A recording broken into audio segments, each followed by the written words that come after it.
မင်္ဂလာပါ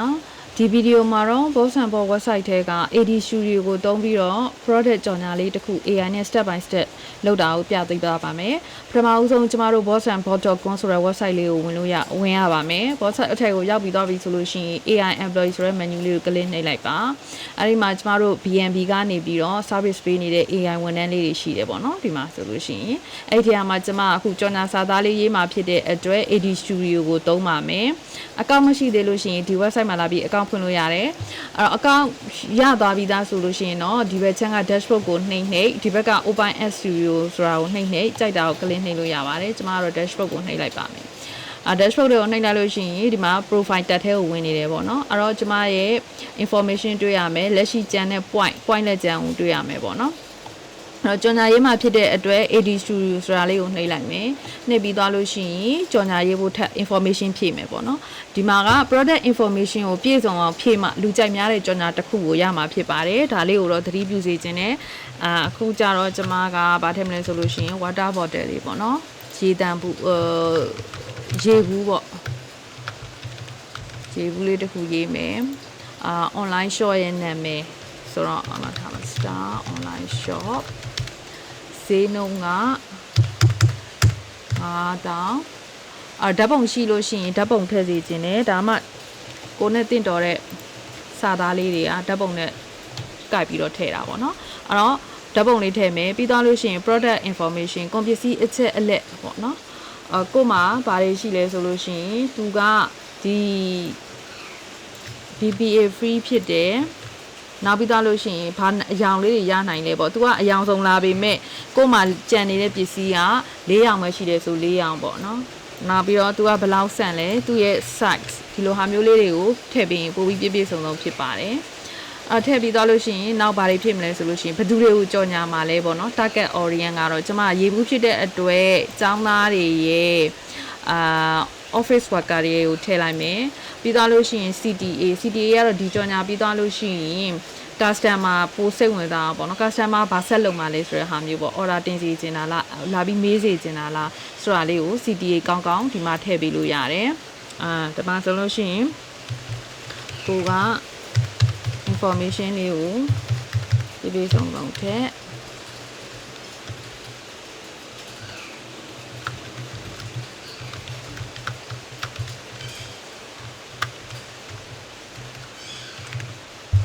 ဒီသားလို့ရှိရင် key benefit ဆိုတာကျမတို့ရွေးပေးရမယ် key benefit ကကြတော့ product ရဲ့အဓိကပေါ့နော်ဒီ customer ကိုဒီဘာဖြစ်စေဘယ်နှခုဘာဖြစ်စေခြင်းလဲဆိုတာ key benefit ပေါ့နော်အဲ့ဒီဟာကအချက်ကြိုက်တဲ့လောက်သူက AI စဉ်းစားပေးလိမ့်မယ်၃ချက်လောက်ကတော့အတော်ပဲပေါ့နော်၃ချက်လောက်စဉ်းစားခိုင်းလိုက်မယ် AI ကိုဒီတောက်ရည်တန်ဘူးလေးကိုသုံးခြင်းအပြင်ဘာအကျိုးကျေးဇူးရတယ်လေပေါ့နော် main feature ကကြတော့သူ့ရဲ့ product ရဲ့ဒီရေတံဘူးလေးရဲ့ပါတဲ့ function တွေပေါ့ဒီမှာဆိုလို့ရှိရင်ကျွန်မထည့်ထားတယ်2လီတာပြီးသွားလို့ရှိရင်သူကဒီ BPA free ပေါ့နော်ကျမကြီးနဲ့တင့်တော်ရဲဆိုတဲ့ဟာမျိုးတွေသူ့ရဲ့ရေတံမှာပါတဲ့ feature လေးတွေပေါ့နော်ဒါလေးတွေကိုလည်း AI ကိုအနည်း3ခုလောက်စဉ်းစားခိုင်းလိုက်မယ်5ခုအများဆုံးထိစဉ်းစားလို့ရတယ်3ခုလောက်ကတော့အတော်ပဲနောက်ပြီးသွားလို့ရှိရင်စာသားဘယ်လိုပုံစံမျိုးနဲ့ရေးမလဲဆိုလို့ရှိရင်ဒီမှာကြိုက်တာကိုရေးလို့ရတယ် friendly နဲ့ရေးခိုင်းလိုက်မယ်goals ကတော့ဒီကြော်ညာကနေနောက်ဆုံးဘာဖြစ်ချင်တာလဲပေါ့နော်ကျမကတော့အယောင်တက်ချင်တာ drive ဈေးကိုရေးလိုက်မယ်ကြော်ညာစာသားအတူအရှိလက်အလေလက်ကအတော်ပဲနောက်ပြီးသားလို့ရှိရင်ဆွဲဆောင်မယ်ပေါ့နော်ဒီကြော်ညာဆက်ဆိုင်ရင်ဒီကြော်ညာကိုမြင်လိုက်တာနဲ့ဆက်ပြီးတော့အဆုံးထိဖတ်ချင်အောင်ဘယ်လိုပုံစံမျိုးလေးနဲ့ရေးမလဲပေါ့အဲ့တော့ကျမကတော့ပြဿနာ problem solution ပုံစံလေးနဲ့ရေးခိုင်းလိုက်မယ် language ကမြန်မာကိုနောက်ပြီးသွားလို့ရှိရင်အမျိုးသားအမျိုးသမီးအားလုံးကိုကြော်ညာမယ်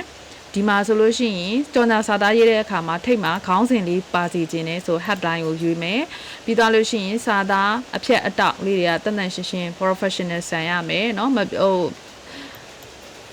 စ်လုတ်ထားလို့ရှိရင် तू ကအဲ့ဒီ style တိုင်းရေးမယ်ပေါ့နော်နောက်ပြီးတော့လို့ရှိရင်ကျမတို့က emoji လေးတွေတစ်တော်တဲ့နေရာမှာသုံးခိုင်းမယ်နောက်Facebook တို့ social media ရဲ့ထုံးစံအတိုင်းကျမတို့က hashtag လေးတွေပေါ့နော်ရှာလို့ရှိရင်လွယ်အောင် hashtag လေးတွေဖြည့်ခိုင်းမယ်promotion ကရှိလို့ရှိရင် promotion နဲ့ဆိုင်တာလေးတွေဖြစ်ဘယ်နည်းနောက်ဆုံးလဲဘယ်လောက်လဲကုတ်တင်ရှိရင်ကုတ်ထည့် promotion ကုတ်ရှိရင်ကုတ်ထည့်ပေါ့နော်မရှိဘူးအခုလောဆယ်တော့ကျမ promotion တက်ကိုမဖြည့်ဘူးနောက်ထပ်ကိုဘာထပ်ပြီးဖြည့်ဆွတ်ခြင်းလဲဒီမှာဖြည့်လို့ရမယ် ကျမတော့မဖြည့်တော့ဘူးဒီလောက်ပဲ generate app ကိုနှိပ်လိုက်မယ်ပေါ့နော်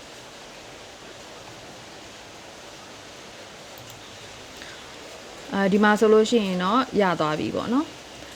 ကြော်ညာလေးကထွက်လာပါပြီဖတ်ကြည့်အောင်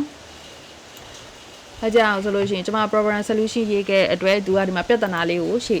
ကနေကြိုရေးထားတယ်ပေါ့နော်တနေ့ကုန်ရေးသားဖို့မေ့နေတဲ့လားဒါမှမဟုတ်ရေဘူးအသေးတွေနဲ့မလုံလောက်ဘူးဖြစ်နေလားနှစ်ခုလုံးဖြည့်ခြင်းနှစ်ခုလုံးဖြည့်နှစ်ခုလုံးမဖြည့်ခြင်းကိုကဒါကိုဖျက်လိုက်ပေါ့နော်အဲ့တော့ program solution ဖြစ်တဲ့အတွက်သူက program solution နဲ့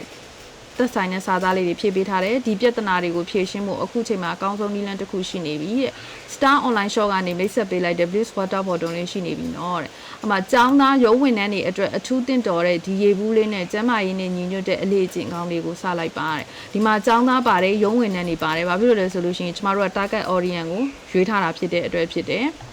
အဓိကကျေးဇူးအကျိုးကျေးဇူး၃ချက်ကကျတော့ဒီမှာ key benefit ကို၃ချက်ရွေးထားတဲ့အတွက်သူကဒီမှာရေးပေးထားပါတယ်နောက်တစ်ခုကဒီကောင်းရဲ့ဒီ main feature လေးကိုကြာ၃ချက်ပေါ့နော်အဲ့ဒီအတွက်သူကဒီမှာသူ့ရဲ့ဟာလေးတွေပါတယ်ဗာလေးလဲဆို BPA free ဖြစ်တယ်ကျမရေးအတွက်လုံးဝစိတ်ချရတယ်2လီတာဆန်နဲ့အလဲရကူတည်လို့ရတဲ့လက်ကင်လေးတွေပါတယ်ဆိုတော့ဂျင်းသမားတွေအတွက်လည်းအဆင်ပြေတယ်ဆိုတော့ဒါသူစဉ်းစားပြီးတော့ထပ်ပြပေးထားတာကျမတို့စဉ်းစားကြရမလို့ဘူးအဲ့တော့မတင်တော်ဘူးကိုယ့်ရဲ့ဟာနဲ့ဆိုလို့ရှိရင်လည်းကျမတို့ကဒီမှာပြန်ဖြည့်ဆွဲလို့ရတယ်ပေါ့နော်အဲ့တော့ဒီလိုကောင်းမွန်တဲ့ Bliss Water Bottle လေးကို9000ကျပ်ထဲနဲ့ရနိုင်ပါပြီဈေးနှုန်းလည်းပါတယ်နော်ဒီမှာအယောင်ထည့်ခဲ့တဲ့အတွက်ခရမ်းအကြည့်အောင်အပြန်အနီဆွဲဆောင်မှုရှိတဲ့အယောင်လေးတွေကိုလည်းရွေးချယ်နိုင်ပါတယ်အခုပဲမှာယူဖို့ဒီကိုဆက်သွယ်လိုက်ပါပေါ့ဒီလိုဟာလေးကကြတော့ save drive ဖြစ်တဲ့အတွက်သူကဒီမှာထပ်တိုးပြီးထည့်ထားတယ်ကျမတို့က emoji တုပ်ခိုင်းထားတဲ့အတွက် emoji ပါပါတယ်ပြီးသွားလို့ရှိရင်ဒီမှာ hashtag လေးတွေပါတယ်ဒါလည်းပါတယ်နော် hashtag လေးတွေသူထည့်ပေးထားတယ်ဆိုတော့ဒါကကိုအယောင်းဝန်ထမ်းနဲ့ရေးမယ်ဆိုလို့ရှိရင်အကြာကြီးစဉ်းစားရတယ်ဟာကို AI ကိုသုံးပြီးတော့ကျမတို့ကမြန်ဆန်ဒီလိုလေး create လုပ်လို့ရတယ်တကယ်လို့ဒီစာသားကိုမကြိုက်ဘူးဆိုလို့ရှိရင်ဒီပြင်ခြင်းတဲ့ဟာကို select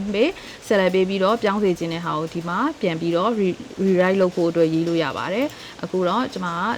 ဒီဟာလေးကိုဒီဖြေလေးကိုကြိုက်တယ်ပေါ့နော်ဆိုတော့ဒါကို copy ယူပြီးတော့ကျမတို့ Facebook မှာတွားပြီးတော့ post တင်လိုက်ရုံပါပဲအဲ့တော့ဒီဟာလေးကကျမတို့ကဒီကြော်ညာစာသားလေးကိုဘယ်မှာပြန်ကြည့်လို့ရလဲဆိုလို့ရှိရင်ဒီဘက်ချမ်းဘယ်ချမ်း add history ဆိုတဲ့ menu လေးကိုဒီမှာတွားကြည့်လို့ရပါတယ်ဒီမှာနော်ဒီရေဘူးလေးနဲ့သက်ဆိုင်တဲ့ကြော်ညာလေးတွေဒီမှာလာသိမ်းထားတယ်အဲ့လိုပဲကျမအရင်တော့ကထုတ်ခဲ့တဲ့ကြော်ညာလေးတွေကိုလည်းဒီမှာပြန်ကြည့်လို့ရပါတယ်history ထဲမှာတင်ပေးထားပါတယ်